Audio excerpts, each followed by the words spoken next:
What this really is here, this is about micro commitments. So if you think about this, what is conversion? What is it? It's a commitment. And so every step that somebody takes is them showcasing a commitment to you.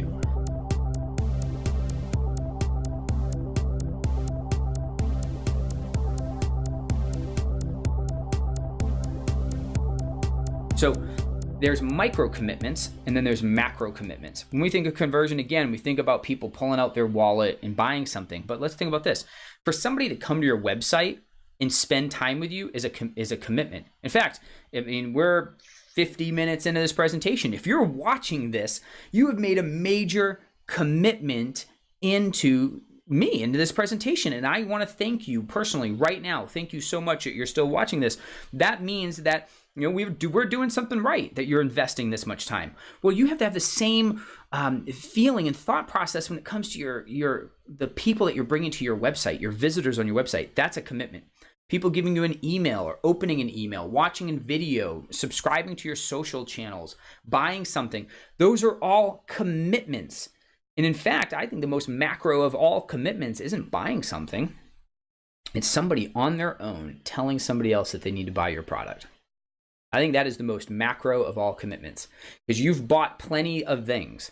You have bought many, many things that you have not told people to buy, right? And so if you think about it, again, brand advocacy, that's really what this is. That's the most macro commitment there is. So if we put it in another term, a commitment continuum is really a trust continuum. The more trust that you develop with somebody, the more that you pull them through. It's all about trust. It's all, do people trust you? You have brands and that you completely trust, and you allow them, you almost buy everything they come out with.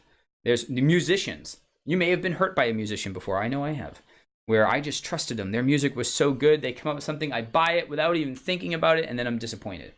Does that happen? Maybe a restaurant has done that to you before, right? There's lots of different things. It's all about trust. Let's talk about the trust continuum, because this is the essence of conversion.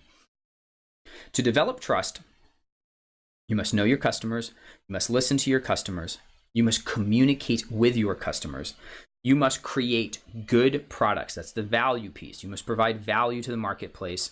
You must have good service. That's value again. And you can't hammer them. You can't beat them over the head constantly.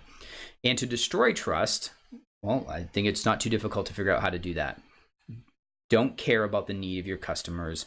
Completely ignore what they need. Just make whatever you want. When you communicate at them. Those are promotional emails, and we do that in many other ways.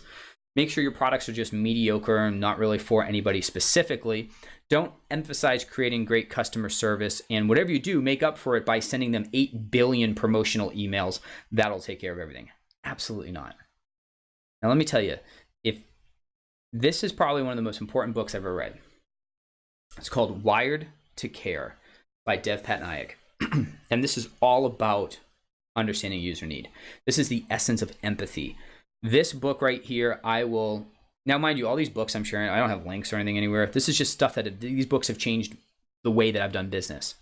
And this book right here made such a radical change in the way I thought about customers and how I delivered. It's hard to devalue or under communicate, whatever the word I'm trying to say is. I think you get it. This book's super important. Get it and read it. It's fantastic.